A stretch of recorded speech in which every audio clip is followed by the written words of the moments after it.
Today's guest is a force of nature, a woman who is growing more than just food.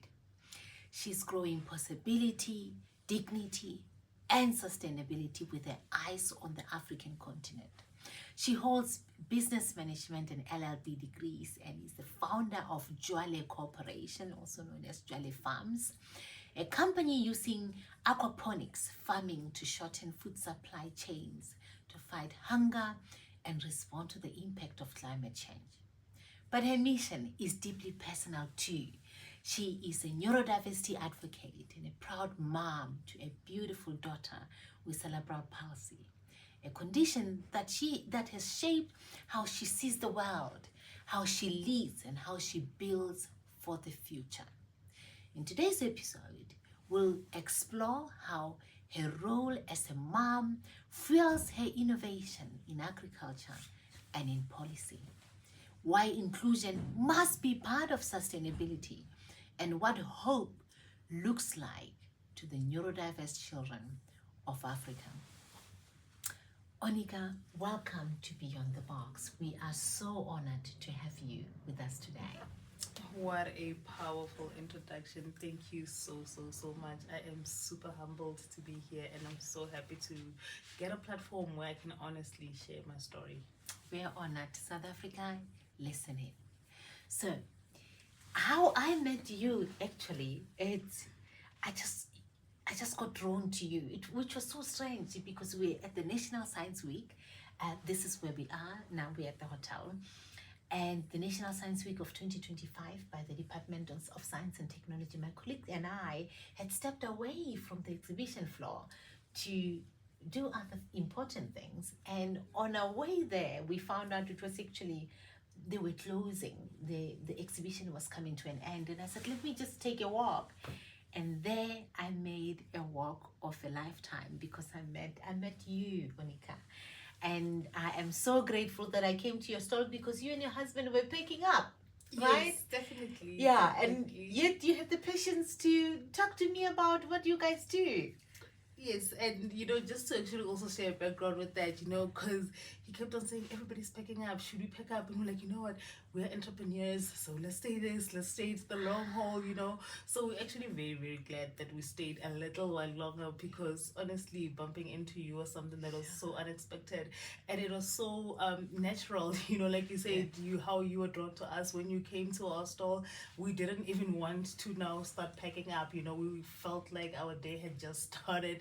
And we just wanted to continue conversation. It was just such a breath of fresh air. It's amazing because I also didn't get the feeling you guys are rushing to go. And what attracted me was that machine on the side that you had. I looked, there were vegetables. Oh, there were herbs. I was like, Jwale means now. And when I overheard you telling the other gentlemen about the work that you do, I was like, I need to know. I'm curious because I'm in tech, right? I'm in education technology. I was curious about the machine, what this machine does. And there's the fish in the water. And it's like, what's going on? What do you guys do? Jwale Farms, Jwale Corporations. Tell us the story behind this wonderful organization. So I'm just going to be brief and talking about what we do so we can later on unravel how it came to be about. Jwale Farm is actually a rural aquaponic farm that seeks to mitigate climate change, and how we strive to do that is we actually harvest our own atmospheric water to incorporate into recirculating aquaponic systems just so that we could be more sustainable. And if you heard in my introduction, I said rural aquaponic farm because we are using innovation to bring sustainable work in rural communities, but not only that, to get a high quality end product coming from a rural community to serve the larger markets and let that supply of food chain be cut in half and be revolutionized by us creating our own high quality food. Wow, what a story. And that's what that machine was for. That's what you actually saw, an atmospheric water machine, and as we were sitting at National Science Week, we were actually harvesting our own atmospheric water. Throughout that whole, 8-hour time, you were literally harvesting your own water. We were literally harvesting our own water, and we had live fish there, you know. We had live fish at the stall where you can actually interact with it so that you can actually see the water going to the fish tank, and actually, you know, the plants on top of the fish tank so that you can actually see how we grow, because a lot of people don't get to interact, you know, particularly with like smart agri-tech, you know. It's always out on the farms. It's something people really or seldomly interact with. So that is why we're specific about setting up and having the whole shabam on the table so that you could have to witness it. And thank you so much again for stepping by. Sure. So now that machine, that's like, you know, the first time I saw something similar was 2018, 2017, when I went to somewhere in the winelands, and I was fascinated by it. You guys built that machine? Yes, we actually collaborated with Ecotech X, which is a UK-based company, and the collaboration, because yes, the atmospheric water technology has been there, and what we actually did, or how ours is different, is that we actually have an air as well as a water purifier in the very same system that you saw, even though it's, you know, compact and packed neatly. So what that actually means is that the water that comes out as an end product is actually safe enough to drink, but we had to really think very hard and long as to how we're going to achieve that, because we were very prominent about getting our fish health to be, you know, of extremely superior quality. But not only that, we also wanted to mitigate any biosecurity issues that might arise in making sure that the water quality will actually give us something that we want at the end of the day. Fascinating, audiences. Fascinating. And I know you're probably just hooked like I am when I first met this lovely couple. Where is Jwale Farms, and what do you guys farm particularly? Is there something specific? And this water, do you sell these machines? I've got so many questions, but I know I will have to kind of keep it limited. But people are curious. Where are you guys based? What do you sell? We are currently based in Ramatla's Manning, and what we actually sell are... Is that in Limpopo? Yes, it's in Limpopo. It's in Limpopo. Not so far out from Polokwane. And what we actually sell, we sell seedlings just to help people, you know, have access to seedlings that will not go home and give you challenges, because they are not grown with very heavy synthetic fertilizers, so you don't need to continue on the program when you get home. You can just find the most natural way to continue watering them for them to grow. But most largely we actually sell herbs and leafy greens to restaurants, because those are, you know, people that are looking for a high quality end product. And what we don't sell, we actually dry and sell to people making their own spices, and then we sell them as purely natural dried organic herbs to anybody who likes to infuse herbs in their teas or in their food, just so that we can create, you know, better access to fresh quality spices and herbs as well. Sure. Sorry, audiences, you see me looking in the back. I'm looking for my seed that they gave me, an organic seed, and I need to find it, but I'm not going to find it now. So it's nice to hear that's the things you guys do. Really amazing, audiences. I am captivated. So how does aquaponics as a technology, a farming technology, offer solutions for African communities that are facing challenges with climate change?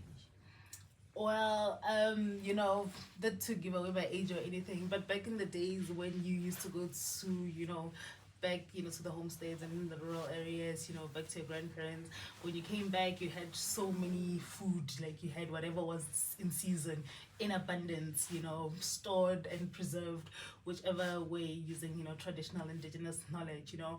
But as time went by, that, you know, became a distant dream, you know, something It that died down. Yes, it died down, and that is because of climate change. Imagine coming from a rural community not having access to adequate infrastructure where you have access to continuous running water, where drought is happening in such larger volumes because of climate change, but also what we have also discovered is that traditional farming practices that was passed down, it actually doesn't work anymore, because now you are fighting climate change, something that we were never equipped to handle and face, and there's pest and this and so considering all those challenges, we understood the reality and the severity of living in a rural community and the access to actual food. So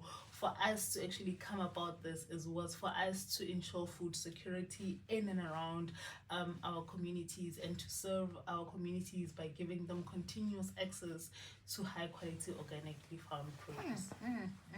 Very interesting. And I'm just so curious, but I'm being given some eyes because I need to kind of move through the time. But I want to just ask, because it's not every day you meet a genius. So one thing you haven't mentioned is that you supply big retails, big organizations, big restaurants in South Africa, which is something we are very proud of.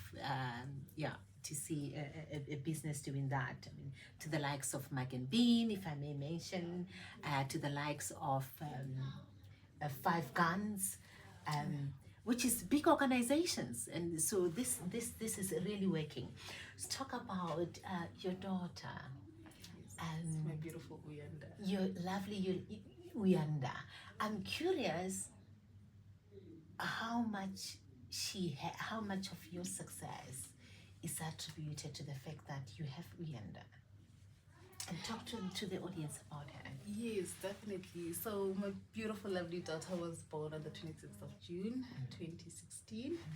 And then when she was born, shortly after, because of not reaching a milestone, that's when we started going to, hospitals and, trying to get a diagnosis of what's going to be, happening. What is this? You're a new mom, and then you're trying to figure out, okay, what's happening? How's the best way that I could give my child care, and when it started going and hitting 9 months and 10 months, and she's not sitting, she's not grabbing things, she's not moving, and then you start to really get concerned.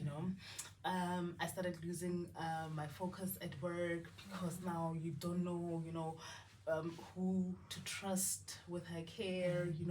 You also as a parent don't know what is happening. But then we're still a very young couple who didn't have enough resources for us to go into the private sector to just pinpoint exactly what was happening.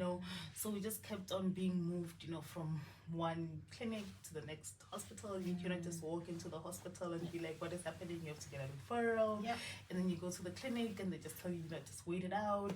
Kids differ, but then you could also tell that something was not right, So down the line, when she was around about 2, they started putting their finger on it. They're like, okay, fine, we think she has cerebral palsy, it's different for different people. So in terms of her abilities, we do not know what she'll be able to do, etc., etc. And that, it was at the time very discouraging, because it just felt like you are going from diagnosis to diagnosis. Once you are comfortable in treating this, and then you go to the next doctor and they tell you it's something else, and you are researching and you finding the best possible ways and cares, So my mind was always split. I could not focus, but at the same time, I knew that I needed to focus. I knew that I needed to work, because I just had a child that I would like to provide for. So that journey led me to just one day think that, let me just resign and be with her, so that I could learn her, because you would be in her care and she'd be fine, and you'd leave for work or try to pursue an opportunity and get a call that she's seizing, she's doing this, she's not doing that. How do you then do? What do you then do? Whether I was leaving her with family or somebody that I felt like I could trust in her care, and I've showed them the steps and what to do, my mind was never at ease. So I then just decided to resign and be a stay-at-home mom and take care of her, and that's when my life changed forever. So you've shown resilience, right? What we're hearing from Onicca is how the journey that she's gone through with her child has literally given her some insights, you know, and maybe I'm not putting it the right way, but I want to say the journey that you've gone through, making a decision to prioritize her care didn't come easy, because there was you know, do I prioritize making sure that I maintain my employment and get enough income to continue supporting her, because all those medical cares and others and even traveling needs a lot of money. True. But you chose, I want to learn her, and the only way to learn her was being there full time. True. Wow. Okay, so we're hearing about this lovely Uyanda, right? And we're understanding how the diagnosis process unfolded, and now we're going to move on. We're going to look at what ways do you think Africa still misunderstand or under supports children with neurodevelopmental differences. So if I was to rephrase, the question is, in what ways do you think our country or our continent still misunderstand children with neurodevelopmental differences? You know, I'm gonna be honest in saying that even before I was a special needs mom, you know, I wasn't necessarily that aware and that open-minded to inclusivity, you know. And I'm not saying this because everybody's starting to be inclusive when you start to go through it, but I never really gave myself, you know, time. And I realized that now it is because, you know, such was never really spoken about, especially in and around our communities, you know. I'm from Westernburg. I had a neighbor who also had a child with, you know, special needs, and we didn't even know that there was, you know, a third person there until they are passing, you know. So it's really honestly something that is not spoken about. It is not, you know, it's not shared, it's not spoken about, you know, openly, and the access is not even there, particularly in our community, because when somebody is different, the first thing that actually happens is exclusion.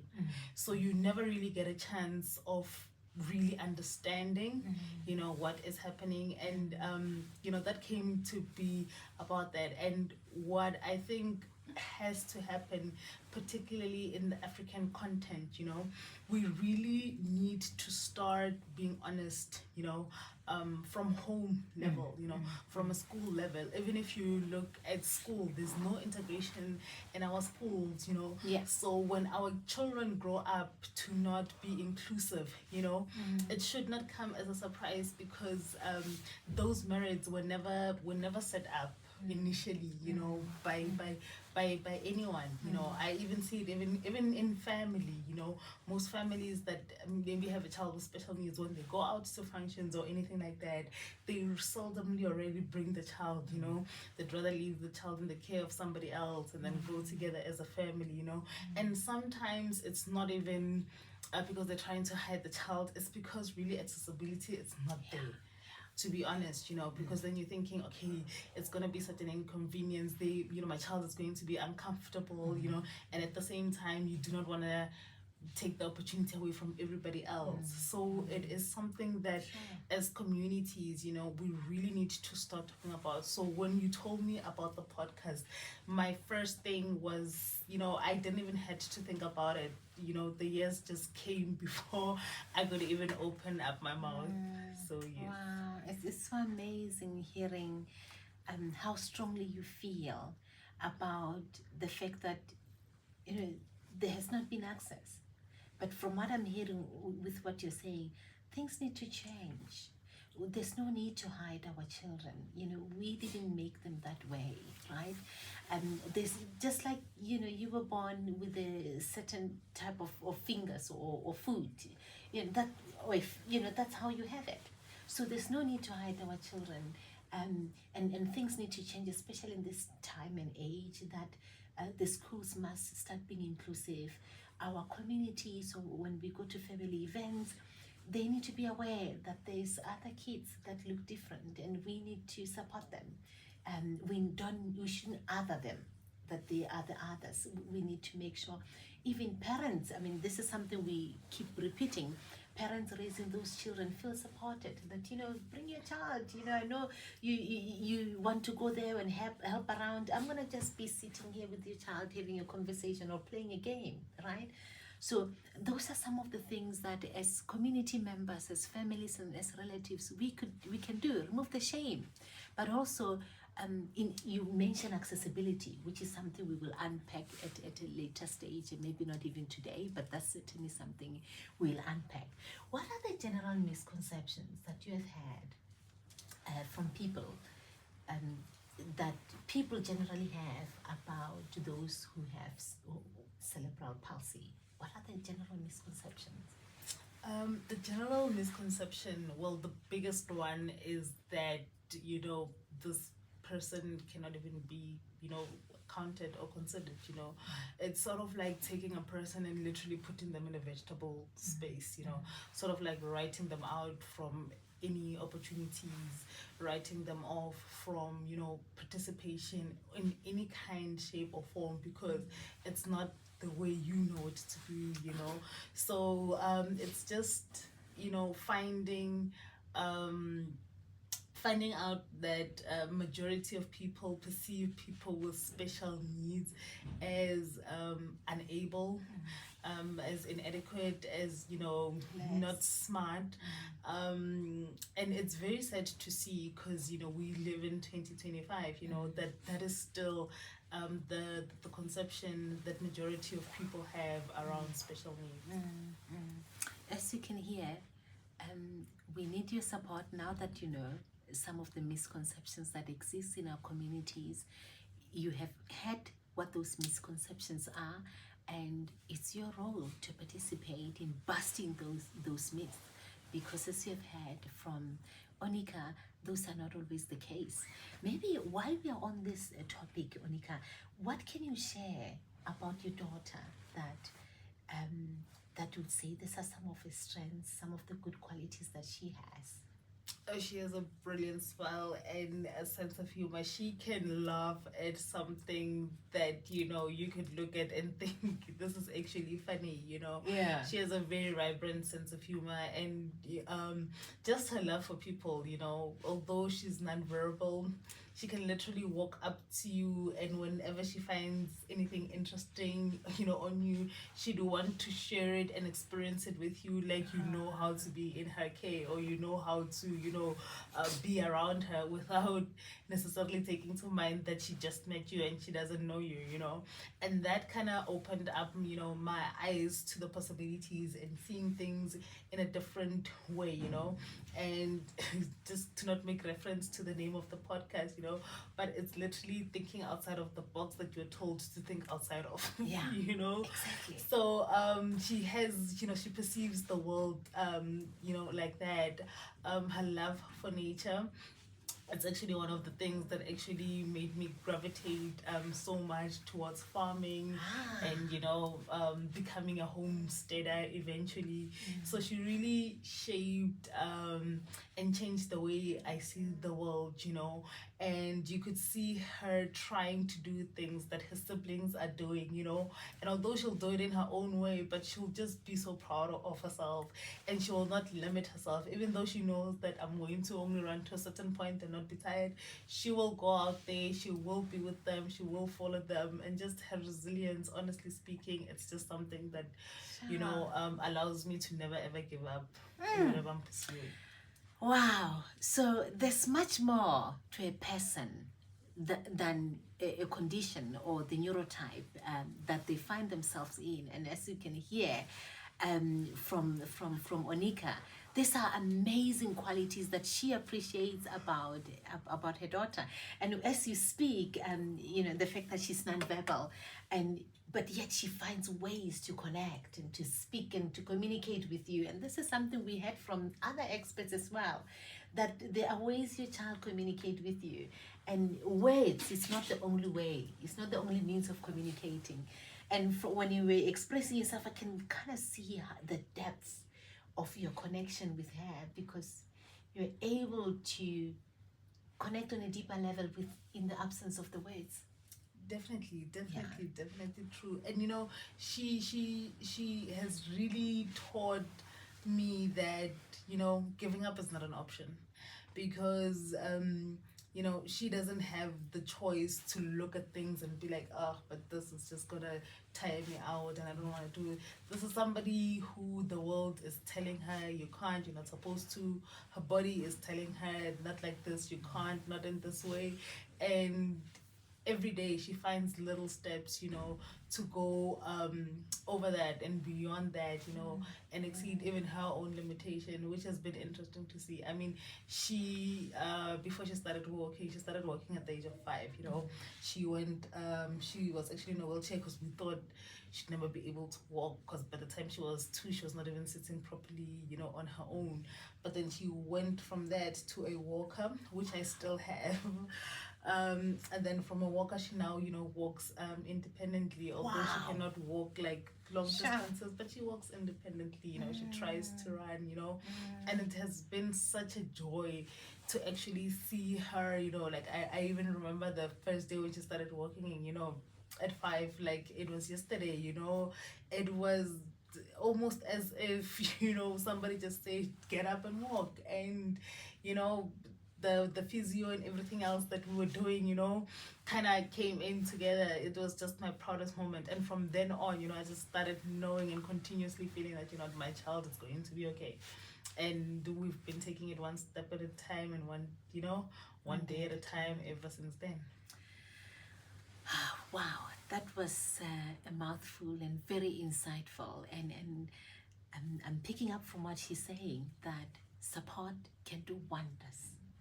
With the right environment that you and your family created for your daughter, she was able to defeat the odds. And because of that, that's enough fuel to fuel the family to know that it's going to get better. And there's more odds that she's going to defeat. And nothing as encouraging, as refreshing, as hopeful as, you know, the sentiments you've just expressed. True, very true. You know, I have to thank my husband. He is a tremendous partner. And you know, being a special needs mom, I will not shy away from saying it's hard. It's really hard. Sometimes you just honestly feel like I do not even have energy in and around myself, you know.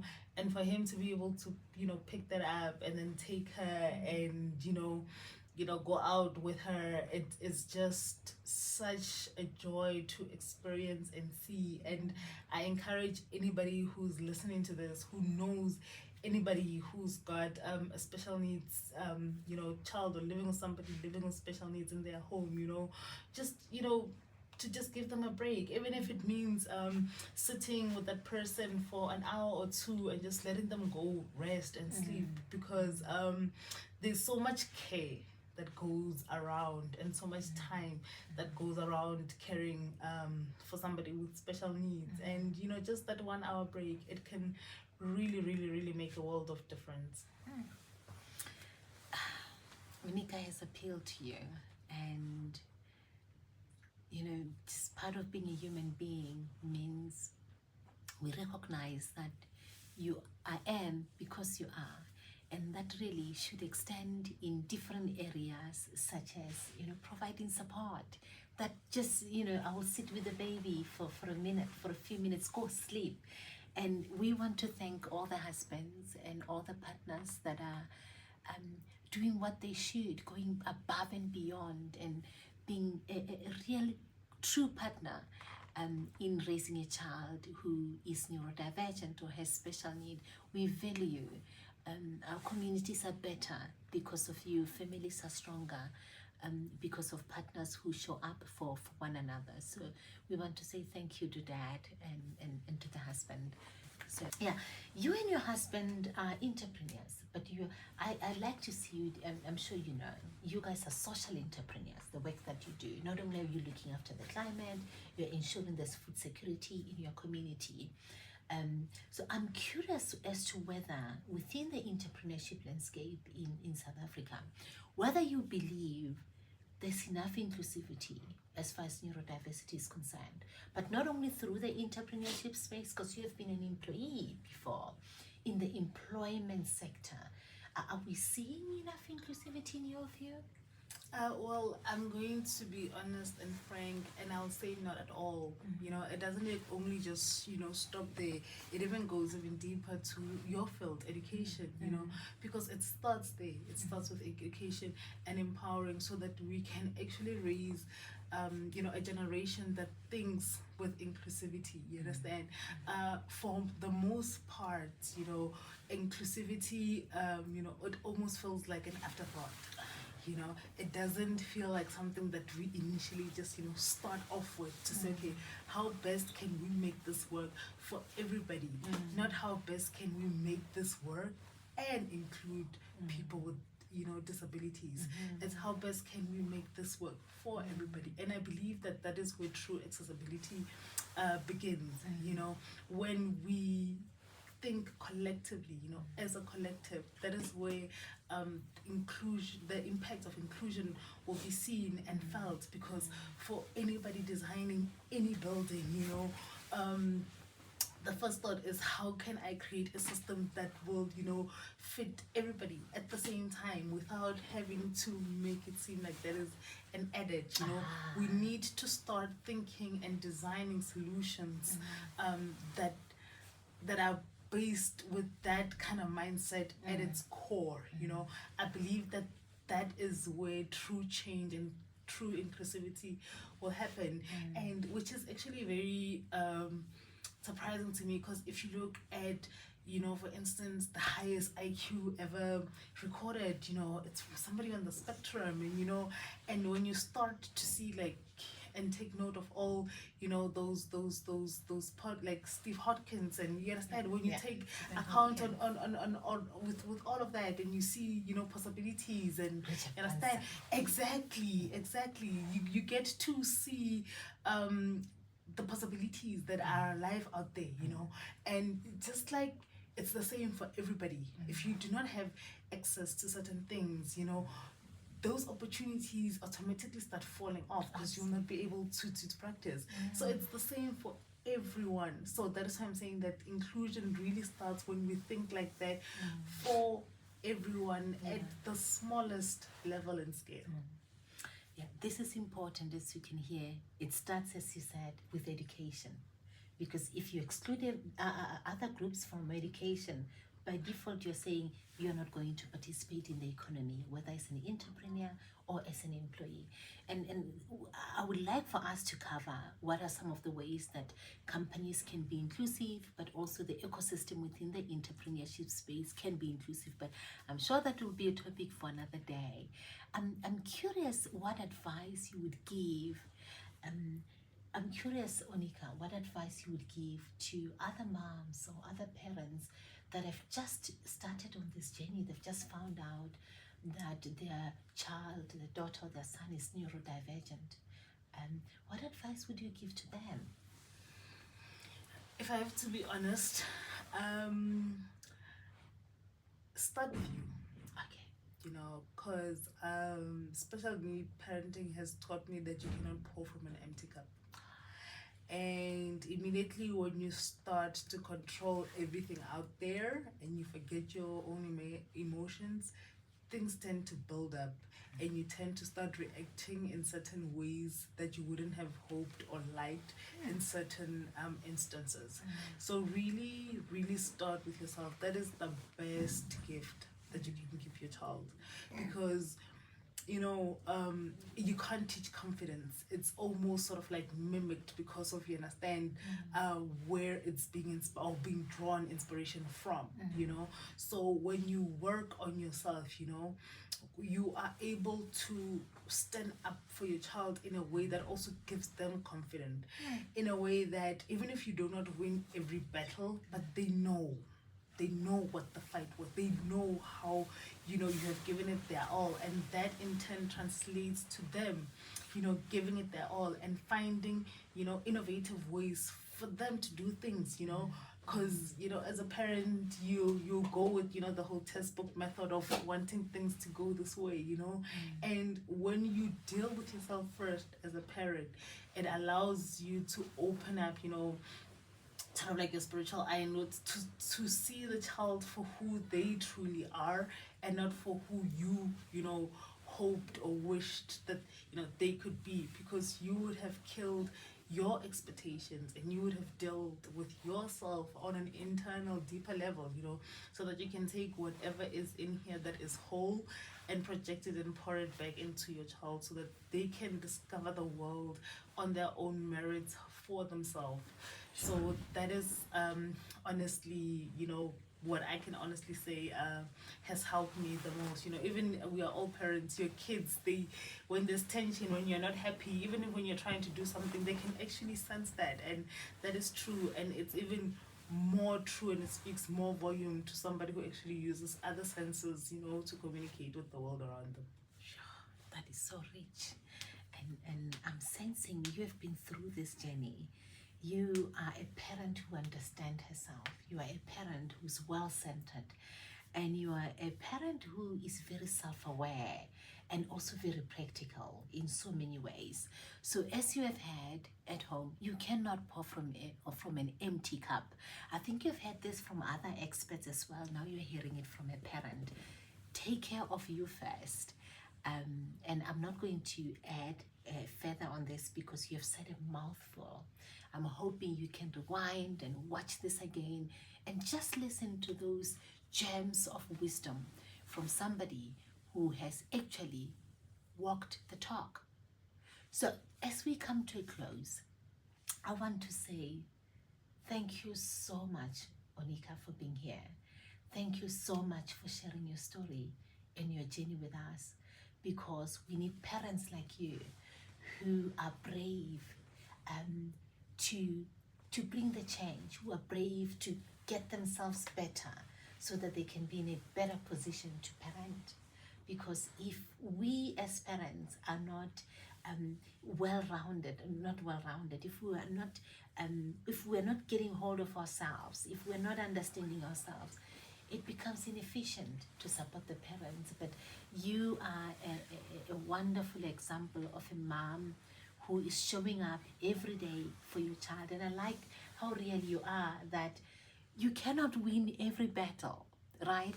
But at least your child knows, my mom, my dad is showing up for me day in, day out. And in them, I actually feel confident that we're gonna make it because of how centered and how they're taking care of themselves. So we hope that your business, Jwale Farms, continues to grow from strength to strength. And we can't wait to see what else Uyanda does in the future, because clearly he has defeated the odds and he will continue to defeat the odds. In closing, if you're listening and this story moved you, please share this episode, and remember, in every challenge, there's a seed of strength. That does it for us here at Beyond the Box. I don't know how do people get hold of you? How do people connect with you? Yes, we are just new on social media. We're trying our foot out, so we only have Instagram for now. So our handle is Jwale_farms, but we also have a direct WhatsApp where you can get a hold of us and find out about our systems, what we grow, how we grow it, and if you're interested in venturing into aquaponics, how we can then help aid in that journey. You can just reach out on our WhatsApp, business WhatsApp contact at 063-737-2247. And yeah, our email is info@jwale.co.za. Amazing. You had it yourself. We'll also share the details in the link below, because I know we can order online your products. Oh, yes. So we're still working on our online shop, but currently for now you can just send us a WhatsApp while that is being developed. We are hoping that in the next month or so we'll have a fully online store up and running, and then you can have well-grown organic produce that is high quality, available and delivered to your doorstep. I can't wait to get my herbs because she's got herbs all dried up and ready and all organic. I'm so excited. I'm looking forward to tasting all your products. I'm very excited and I can't hide it. So please go and check them out. Get in touch with them. And feel free to order from their contact details. They deliver everywhere across the country in South Africa. So please support them and live sustainably and live a healthy life. Thank you.